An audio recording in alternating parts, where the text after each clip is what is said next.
নারায়ণগঞ্জের রূপগঞ্জের সদর ইউনিয়নের শীতলক্ষ্যা নদীর 5টি নৌকা ঘাটের 1.5 শতাধিক হতদরিদ্র নৌকা মাঝিদের টি-শার্ট, পাঞ্জাবি সহ ঈদ উপহার বিতরণ করেছেন বিশিষ্ট সমাজসেবক ডাক্তার আরমান মোল্লা ও তার সহধর্মিণী তানজিলা ইসলাম।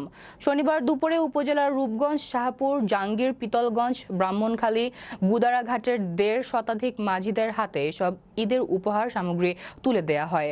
এ সময় আরমান মোল্লা তার বক্তব্যে বলেন, ঈদ সবার আনন্দ ভাগাভাগি করার ধর্মীয় উৎসব।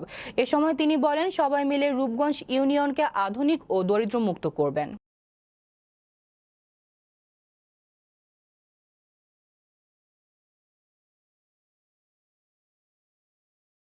মানুষের সুখে দুঃখে পাশে থাকবো, এগিয়ে আসবো, এটাই মনুষ্যত্বের লক্ষণ। আদিম যুগ থেকে আমাদের চলাচলের একমাত্র মাধ্যম ছিল নৌকা।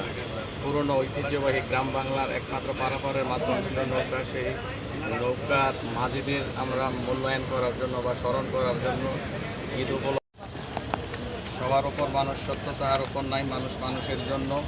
আদিম যুগ থেকে আমাদের চলাচলের একমাত্র মাধ্যম ছিল গ্রাম বাংলার নৌকা। সেই নৌকার মাঝিদের নিয়ে আজকে আমাদের ছোট্ট ঈদ উপহার ওনাদের কাছে এসে হাজির হলাম।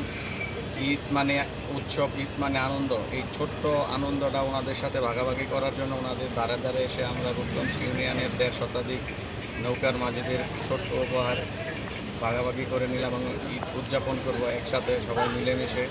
আর নিম্ন আয়ের লোকজনের পাশে আমি আছি, থাকবো ইনশাল্লাহ। এর ধারাবাহিকতা ভবিষ্যতে অব্যাহত থাকবে এবং আরও বড় পরিসরে করার চিন্তা করতেছি বা চিন্তা করবো। ওনাদের সুখে দুঃখে পাশে থাকবো, ওনাদের জন্য আমি কাজ করতে চাই এবং ওনাদের পাশে থাকতে চাই।